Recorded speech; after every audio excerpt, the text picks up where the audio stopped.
మీరు ఒక vehicle or phone కొనుక్కుంటున్నారు, దాని పట్ల ఫుల్ నాలెడ్జ్ తెలుసుకుంటారా లేదా? తెలుసుకుంటాం. ఎందుకు?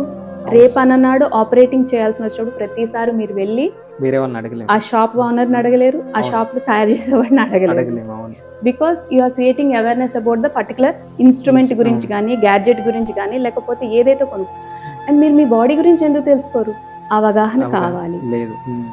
సో సోషల్ మీడియాలో చాలా కంటెంట్ ఉంది, చాలా మంది చాలా మంచి ఇన్ఫర్మేషన్స్ ఇస్తున్నారు. Because awareness is must. But మనం కొంతలో వచ్చి ఆగిపోతున్నాం. ఎక్కడ ఆగిపోతున్నాము అన్నది మనం ఐడెంటిఫై చేయగలిగితే. ఇప్పుడు మేము ఎప్పుడైనా కౌన్సిలింగ్ చేసేటప్పుడు కేస్ హిస్టరీ తీసుకునేటప్పుడు more than 3 hours or 2 hours పడుతుంది. ఎందుకు అంటే కేస్ హిస్టరీ వాళ్ళు తెలియకుండా ఎప్పుడైతే మేము ఎమోషనల్ పార్ట్కో లేకపోతే వాళ్ళ ఫుడ్ ప్యాటర్న్స్ వాళ్ళు ఏమి ఉండవు, బేసిక్ కరెక్షన్సే ఉంటాయి. బేసిక్ కరెక్షన్స్ ఉంది, వాళ్ళలో చిన్న పెయిన్ మేము తీసేయగలిగితే దే ఫీల్ వెరీ హ్యాపీ.